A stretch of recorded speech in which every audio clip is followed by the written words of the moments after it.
നമുക്കൊരു ചെമ്മീൻ റോസ്റ്റ് ഉണ്ടാക്കിയാലോ, കുറേ ആയിട്ടൊരു ചെമ്മീൻ ക്രേവിങ്സ് ഉണ്ടായിട്ട്. അപ്പോൾ ഇതിനോട് പറഞ്ഞപ്പോൾ രാവിലെ തന്നെ നല്ല വലിയ ചെമ്മീൻ വാങ്ങി തന്നിട്ടുണ്ട് കേട്ടോ. അപ്പോൾ നമുക്ക് ഇതിലേക്ക് ആവശ്യമായിട്ടുള്ള മുളക് പൊടി, മഞ്ഞൾപ്പൊടി, ഉപ്പ്, കുറച്ച് വിനീഗർ, കുറച്ച് കറിവേപ്പില ആഡ് ചെയ്തിട്ട് മസാല ഒന്ന് സെറ്റാക്കി വയ്ക്കണം. ഇനി ഇത് കുറച്ച് നേരം ഒന്ന് മാരിനേറ്റ് ചെയ്ത് മാറ്റി വയ്ക്കാം കേട്ടോ. മസാല സെറ്റായതിനു ശേഷം നമുക്കിതൊന്ന് ഷാലോ ഫ്രൈ ചെയ്തെടുക്കാം. ചട്ടി ചൂടായിട്ട് എണ്ണയിലേക്ക് നമുക്കിത് ഇട്ട് കൊടുത്തിട്ട് നല്ലപോലെ ഒന്ന് മുരിച്ചെടുക്കൊന്നും വേണ്ട, ജസ്റ്റ് ഒരു മുക്കാൽ വേവാക്കി എടുത്താൽ മതി കേട്ടോ. നമ്മളിതിൽ കൂടുതൽ മസാല ഒന്നും ആഡ് ചെയ്യുന്നില്ല.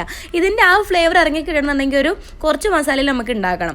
അങ്ങനെ നമ്മളിനി ആ വറുത്ത എണ്ണയിലേക്ക് തന്നെ കുറച്ച് ചെറിയുള്ളിയും വലിയുള്ളിയും ആഡ് ചെയ്തിട്ട് ഉപ്പ് ഇട്ടിട്ട് നല്ലപോലെ വഴറ്റിയെടുക്കണം കേട്ടോ.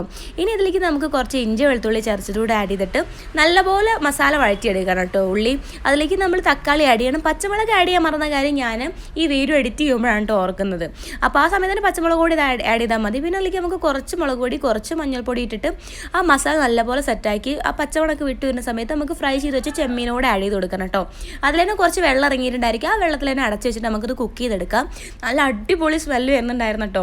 ഇനി അതിലേക്ക് നമുക്ക് കുറച്ച് കറിവേപ്പിലയും പിന്നെ കുരുമുളക് പൊടി കൂടി ഇട്ട് കഴിഞ്ഞാൽ നമ്മൾ ചെമ്മീൻ റോസ്റ്റ് ഇവിടെ സെറ്റ് ആയിട്ട് എല്ലാവരും ട്രൈ ചെയ്ത് നോക്കണം. അപ്പോൾ ഇത്രയേ ഉള്ളൂ.